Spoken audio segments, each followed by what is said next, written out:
आज मी 26 जानेवारीच्या निमित्ताने 2 किलोची जिलेबी बनवते। ही जिलेबी एवढी परफेक्ट बनलेली आहे ना, जसं की लग्नामध्ये आचारी बनवतात ना, सेम टू सेम तशीच ही जिलेबी बनलेली आहे आणि प्रमाण सुद्धा योग्य घेतलेलं आहे, योग्य सांगितलेलं आहे तुम्हाला। आणि त्यासाठी व्हिडिओ स्किप न करता शेवटपर्यंत बघा, कारण या संपूर्ण व्हिडिओमध्ये मी भरपूर टिप्स सांगितलेले आहेत। जिलेबी करताना कोणती काळजी घ्यायची आहे, पाक कसा परफेक्ट करायचा आहे आणि जिलेबी आपली एकदम मस्त आतून ज्यूसी अशी जिलेबी कशी बनेल हे मी या व्हिडिओमध्ये सांगितलेलं आहे। आणि त्यासाठी मी जिलेबीचं जे प्रमाण आहे ते कसं घ्यायचं आहे, पीठ कसं भिजवायचं आहे, हा संपूर्ण डिटेल व्हिडिओ मी केलेला आहे। त्यासाठी व्हिडिओ स्किप न करता शेवटपर्यंत नक्की बघा आणि जास्तीत जास्त हा व्हिडिओ आहे ना शेअर सुद्धा नक्की करा। चला तर मग आपण रेसिपीला सुरुवात करूया। तर जिलेबी बनवण्यासाठी इथे मी अर्धा किलो रवा आणि अर्धा किलो मैदा घेतलेला आहे। तर हे बघा, मी हे वजन करून घेतलेलं आहे दोन्ही। तर वजन करून मी एका बाउलमध्ये काढून घेतलेला आहे आधी तरी। तर हा जो रवा आहे ना, तो 0 नंबरचा बारीक रवा मी घेतलेला आहे। तर याऐवजी तुम्ही जर जाड रवा घेणार असाल, म्हणजे जो आपण शिऱ्यासाठी बनवतो ना, तो रवा जर तुम्ही घेतला तर तो मिक्सरमधून थोडा फिरवून घ्यायचा आहे। आता हा माझ्याकडे जो कप मेजरमेंट आहे ना, त्या मेजरमेंटने सुद्धा तुम्हाला मी रवा आणि मैदा मोजून दाखवणार आहे। हा 250 ग्रॅमचा कप मेजरमेंट आहे आणि आता मी याने सुद्धा रवा तुम्हाला मोजून दाखवणार आहे। तर हे बघा, असं मी सपाट करून घेतलेला आहे, म्हणजे अगदी दाबून वगैरे घेतलेला नाही आहे, तर सपाट करून घ्यायचा आहे बोटाने। तर हा 1 कप रवा मी घेतलेला आहे आधी। या कप मेजरमेंटने तुम्हाला परफेक्ट प्रमाण सांगणार आहे। तर तुम्ही हे जे कप मेजरमेंट पाहिलं आहे ना, त्याचप्रमाणे तेवढाच तुम्ही एखादी वाटी किंवा एखादा पेला घेऊ शकता। तर 2 कप झाले आणि हा 3रा कप झालेला आहे। तर या कप मेजरमेंटवर जरी सांगितलेलं असलं की हा 250 ग्रॅमचा कप आहे, तरीही प्रत्येक वस्तूचं म्हणजे प्रत्येक पदार्थाचं प्रमाण मोजताना ते वेगवेगळंच असतं। म्हणजे पीठ मोजताना ते वेगळं भरतं, 4 कप भरतं। आता हे जो मैदा आहे ना, तो बरोबर 4 कप मैदा भरलेला आहे। आणि मैदासुद्धा तुम्ही पाहिलं आहे, मी दाबून घेतलेलं नाही आहे, तर फक्त हलक्या हाताने असं सपाट करून घेतलेलं आहे। आता हा मैदा आहे ना, तो याच कप मेजरमेंटप्रमाणे बरोबर 4 कप मैदा झालेला आहे, म्हणजे बरोबर 7 कप एकूण झालेला आहे। आता त्यासाठी इथे मी घट्ट दही घेतलेलं आहे आणि हे दही मी 1 कप घेतलेलं आहे। वजनी प्रमाण सांगायचं झालं तर बरोबर 200 ग्रॅम इतकं दही आहे। दही घेताना शक्यतो आंबट घ्यायचं नाही आहे, गोड दही घ्यायचं आहे। आणि हे दही आहे ना, रवीने किंवा असं विस्करच्या साह्याने थोडं असं घुसळून घ्यायचं आहे, जेणेकरून त्यामध्ये आहेत ना गुठळ्या राहणार नाहीत। एकदम सॉफ्ट करायचं आहे हे दही अशा पद्धतीने। आता हे दही या दोन्ही पीठ आणि रवा, मैदा आणि रवामध्ये घालून घेतलेला आहे। आता मी इथे वॉर्म वॉटर घेतलेला आहे, म्हणजेच कोमट पाणी, आपल्या बोटाला सोसवेल इतपतच गरम पाणी आपल्याला घ्यायचं आहे। एकदम कडकडीत पाणी घ्यायचं नाही आहे, तर पाणी फक्त गरम असलं पाहिजे, हलकं। आता इथे मी 1 कप घेतलेलं आहे पाणी हे आधी तरी, आणि 1 कप पाणी घातल्यानंतर हे थोडं मी मिश्रण असं एकजीव करून घेतलं आणि त्यानंतर 2रा कप घालून घेतलेला आहे। हे सुद्धा थंड पाणी नाही आहे, हे सुद्धा गरम पाणी म्हणजे कोमट पाणी आहे। आणि पुन्हा एकदा हे पीठ थोडं भिजवून घेतलं हलकं। आता इथे आहे ना, मी बेसन घालायला विसरले होते, म्हणजे तुम्ही दही घातल्यानंतर लगेचच बेसन घालायचं आहे। तर मी बेसन घालायला विसरले होते म्हणून आत्ता घालते, हरकत नाही, कारण पीठ काही भिजून झालेलं नाही आहे। तर हा छोटा चमचा मी घेतलेला आहे। वजनी प्रमाणात सांगायचं झालं तर बरोबर 20 ग्रॅम आपल्याला बेसन मोजून घ्यायचं आहे। आणि मी तुम्हाला चमचासुद्धा दाखवलेला आहे, एक मोठा आहे माझ्याकडे, एक छोटा आहे, तर मी छोटा चमचा घेतलेला आहे। आणि आणखीन एक म्हणजे हा 3रा कप पाणी आहे, त्यातील मी अर्ध पाणी घालून घेतलेलं आहे। पाणी घालताना जेव्हा आपण 2 कप पाणी घालून झालेलं आहे, त्यानंतर जेव्हा 3रा कप पाणी घालतो ना, तेव्हा भस्कन असं ओतायचं नाही आहे, तर थोडं करून पाणी ओतायचं आहे आणि पीठ भिजवायचं आहे। आणि पिठाची जी कन्सिस्टन्सी आहे ना, ती आपल्याला बघायची आहे। तर अर्धा कप पाणी शिल्लक आहे, मी आणखीन थोडं पाणी घालून घेतलेलं आहे, कारण पीठ थोडं घट्ट आहे, एकदम सैलसर पीठ आपल्याला हवं आहे। आता साधारण 2 टेबलस्पून इतकं पाणी मी या कपामध्ये ठेवलेलं आहे। आणि हे बघा, हे पीठ छान असं भिजवून घेतलेलं आहे, तरीही मला या पिठाची कन्सिस्टन्सी एकदम सॉफ्ट नाही आहे, म्हणजे हातामध्ये घेतल्यावरती सरकन असं खालीच पडायला पाहिजे। आणि म्हणून मी हे संपूर्ण पाणी घालून घेते, म्हणजे बरोबर आत्तापर्यंत आपण 3 कप पाणी घालून घेतलेलं आहे। तर हे बघा, पीठ भिजवल्यानंतर असं हातावरती घेतल्यानंतर सरकन असं खाली आलं पाहिजे। आणि अशी पिठाची जी कन्सिस्टन्सी आहे ना, ती आपल्याला हवी आहे जिलेबीसाठी। परफेक्ट जिलेबी बनवण्यासाठी पीठ असंच परफेक्ट असं भिजवायचं आहे. यापेक्षा जास्त पाणी घालू नका. आपण जेव्हा जिलेबी बनवणार आहोत ना, तेव्हा जर आवश्यकता वाटली तर 2 टेबलस्पून आपण पाणी यामध्ये घालणार आहोत, पण आत्ता आपण पाणी घालणार नाही आहोत. बरोबर 3 कप पाणी घातलेलं आहे. तर पीठ भिजून झाल्यानंतर हे बघा, मी 1 ते 1.5 चमचा तेल असं वरती घातलेलं आहे आणि अशा पद्धतीने अलगद म्हणजे पिठाच्या वरच्यावरच राहील इतपत तेल घालून असं मी हाताने सारखं करून घेतलेलं आहे. तर पीठ बघाल तुम्ही एकदम मस्त असं भिजून झालेलं आहे. तर अशा पद्धतीने वरून तेल लावल्यामुळे आहे ना, या पिठामध्ये आपण दही घातलेलं आहे. दह्याला बुरशी येते बाहेर राहिल्यानंतर आणि ती बुरशी येत नाही. ही महत्त्वाची अशी टिप्स आहे आणि त्याचसोबत आपल्या ज्या जिलेब्या आहेत ना, त्यासुद्धा छान बनतात. आता हे पीठ आहे ना, आदल्या दिवशी आपल्याला भिजवायचं आहे आणि शक्यतो 12 तास आपल्याला हे पीठ भिजवून ठेवायचं आहे. म्हणजे जर तुम्हाला उद्या जिलेबे बनवायचे असतील तर तुम्ही रात्री पीठ भिजवून ठेवायचं आहे. आणि तुमच्याकडे जर थंडी असेल तर या बाऊलला बाहेरून आहे ना, गोंटा किंवा एखादं उबदार ब्लँकेट गुंडाळून ठेवायचं आहे, जेणेकरून जसं आपण इडलीचं पीठ जसं आंबवतो ना, त्याच पद्धतीने आपल्याला हे सुद्धा पीठ ठेवायचं आहे भिजवून आदल्या दिवशी. जर तुमच्याकडे आता 26 जानेवारी तर उद्याच आलेली आहे, पण जर तुम्हाला परवाच्या दिवशी जर जिलेब्या करायच्या असतील ना, तर उद्या सकाळी तुम्ही हे पीठ असं भिजवून ठेवू शकता. आता हे पीठ बघाल तुम्ही छान असं थोडासा आंबूस वास येतो, जास्त आंबट वास आलेला नाही आहे. आणि चमच्यावरती घेतल्यानंतर हे पीठ आहे ना, बघा तुम्ही असं सरकन खाली पडतं वरती उचलल्यानंतर. आणि अशीच पिठाची कन्सिस्टन्सी आपल्याला हवी आहे. तर आता चला आपण जिलेबी बनवायला घेऊया. तर त्यासाठी हे जे पीठ आहे ना, ते थोडंसं मी मिक्स करून घेते. तर मला थोडंसं घट्ट वाटतं आहे आणि म्हणून मी यामध्ये आहे ना 2 टेबलस्पून पाणी घातलेलं आहे, साधं पाणी घातलेलं आहे आणि मिक्स करून घेतलेलं आहे. तर जिलेबी आहे ना, मी या परातमध्ये करणार आहे. ही माझ्याकडे तांबा पितळीची अशी मिक्स अशी परात आहे, जुनी परात आहे. जुन्या पद्धतीने परातीमध्येच जिलेब्या ज्या तळल्या जायच्या आणि म्हणूनच मी परात घेतलेली आहे. आणि हे पीठ बघा असं आता एकदम सॉफ्ट करून घेतलेलं आहे मी. असं चमच्यावरती घेतल्यानंतर एकदम हलकंसं पटकन अशी धार अशी लागली पाहिजे. हे बघा अशा पद्धतीने, हे बघा अशी धार लागली पाहिजे पिठाला आणि अशीच पिठाची कन्सिस्टन्सी आपण ठेवायची आहे. आता एक कढई ठेवून घेतली. सगळ्यात आधी आपण पाक करून घेतोय. तर त्यासाठी आपण एकूण 7 कप म्हणजे रवा आणि मैदा धरून झालेला आहे. तर त्यासाठी आहे ना, मी इथे 5 कप साखर घेतलेली आहे.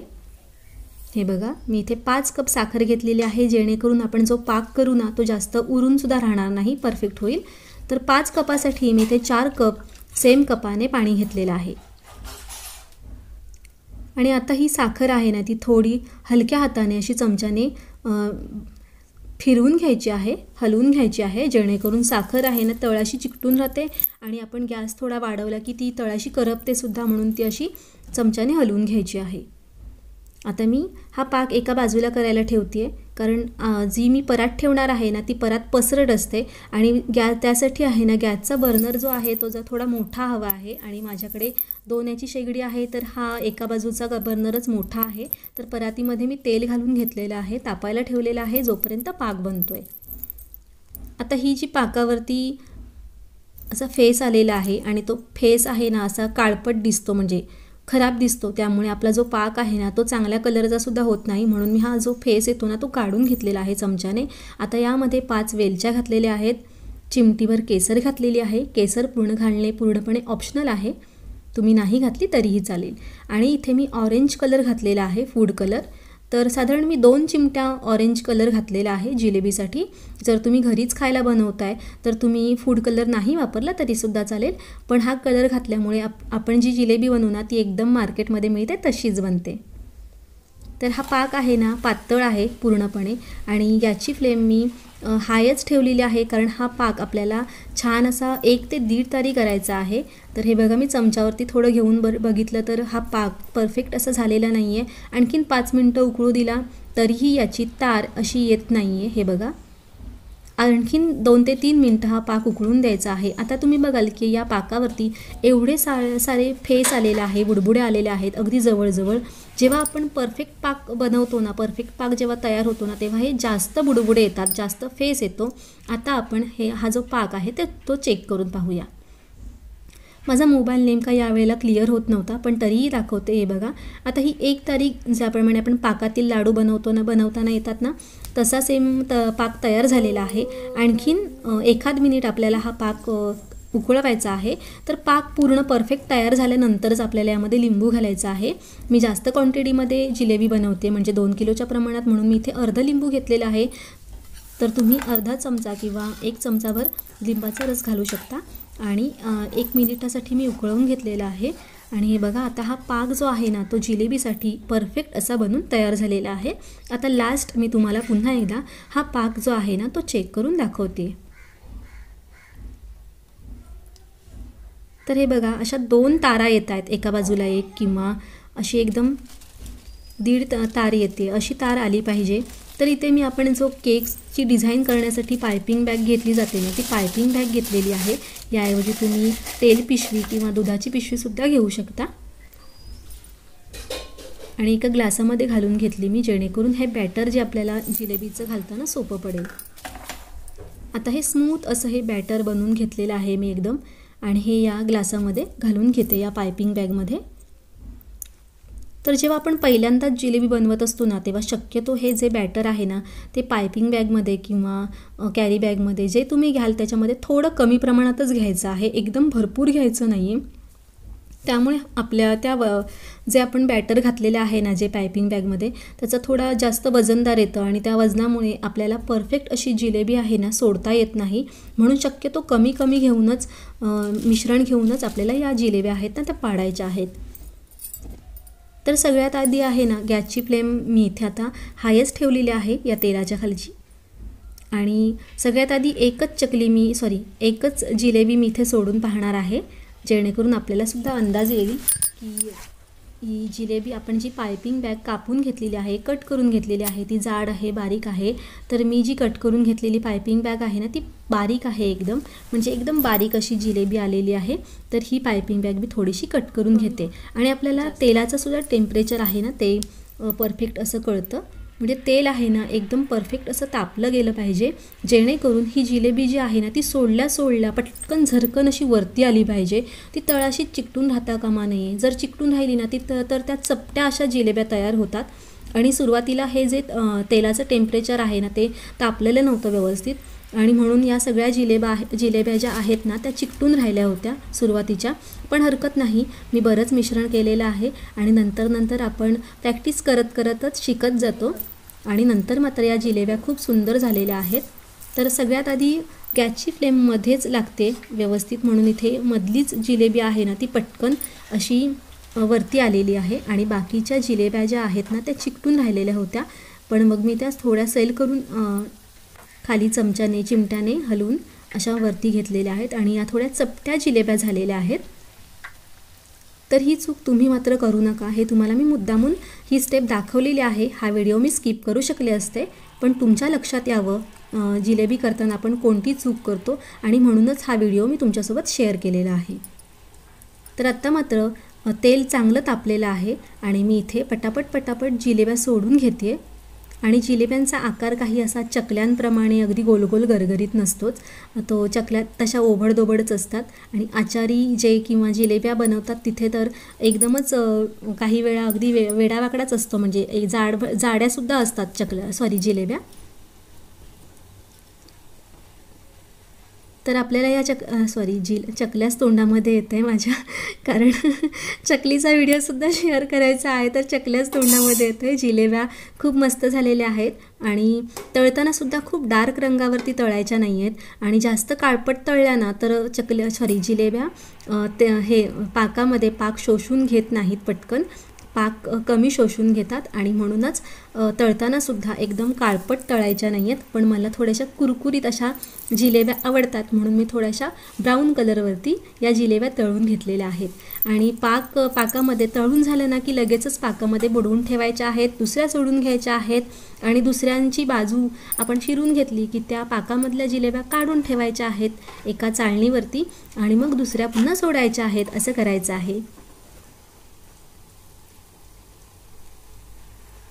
तर या जिलेब्यांपैकी ही बघा, ही अगदी परफेक्ट गोल अशी जिलेबी आलेली आहे आणि ज्यामुळे मला आनंद झालेला आहे, मला खूप छान वाटलेला आहे. तर हे बघा मी इथे ही जाळी घेतलेली आहे, त्याखाली एका ताटलीवरती एक रिंग ठेवलेली आहे आणि त्यावरती ही जाळी ठेवलेली आहे, जेणेकरून जो एक्स्ट्राचा जो पाक आहे ना तो खाली निपळून ताटामध्ये येईल आणि आपल्या जिलेब्या जास्त म्हणजे पाकामध्ये अशा भिजवलेल्या वाटणार नाहीत. आणि आता या जिलेब्या आहेत ना त्या पाकामधून मी काढून घेते.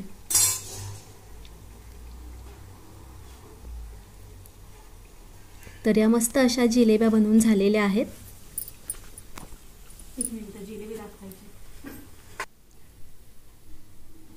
तर आता या मी सगळ्या अशाच जिलेब्या बनवून घेते आणि बनवून झाल्यावर लगेचच या पाकामध्ये घालून घेते.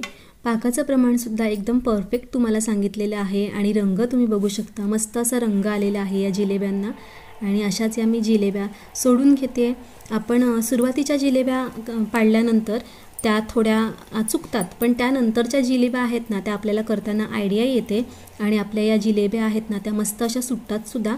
आणि मी इथे परात घेतलेली आहे, तर परातीचं कारणच हे आहे की यामध्ये एका वेळेला 15 ते 20 सुद्धा जिलेब्या राहू शकतात. पण मी सुद्धा तुमच्यासारखीच दुसऱ्या तिसऱ्यांदाच जिलेबी बनवते. आपण जिलेब्या काही घरी शक्यतो बनवत नाही आणि म्हणूनच मला ती जिलेबी एक वरती फुलून आल्यानंतर ती लगेचच माझ्या बाजूला सरकल्यानंतर मला दुसरी कुठे जिलेबी सोडायची असा प्रश्न पडत होता आणि म्हणूनच मी या कमी प्रमाणात जिलेब्या या परातीमध्ये सोडलेल्या आहेत. पण नंतर मात्र या प्रॅक्टिस झाल्यानंतर या जिलेब्या छान अशा मला सोडतासुद्धा आलेल्या आहेत. आता या गरमच जिलेब्या या पाकामध्ये घालून घ्यायच्या आहेत. पाकाखालचा गॅस मी बंद ठेवलेला आहे. पाकाखालचा गॅस पाक झाल्यानंतर बंदच आहे, मी तो काही ऑन केलेला नाही आहे. नाहीतर तुम्हाला वाटेल की मी गॅसवरती ठेवलेला आहे पाक म्हणून गॅस ऑन आहे की काय. आणि या बघा तुम्ही या सगळ्या जिलेब्या बनलेल्या पाहू शकता. खूप मस्त अशा या जिलेब्या बनवून झालेल्या आहेत.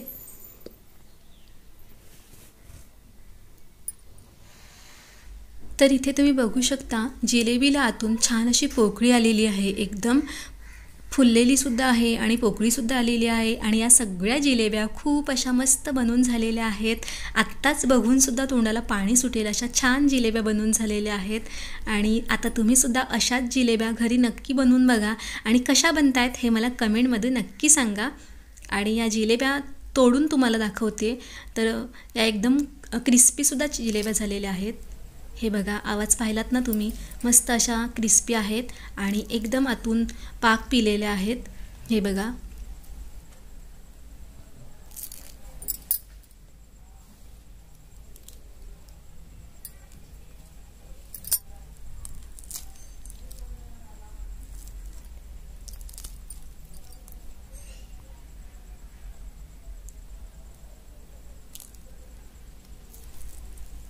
छान असा पाक पिलेल्या जिलेब्या आहेत. तर हा संपूर्ण व्हिडिओ आवडला असेल ना तर शेअर नक्की करा आणि आतापर्यंत जर तुम्ही माझ्या चॅनलला सबस्क्राईब केलं नसेल तर सबस्क्राईबसुद्धा करा. चला तर मग पुन्हा लवकरच भेटूया नेक्स्ट व्हिडिओमध्ये. तोपर्यंत बाय बाय.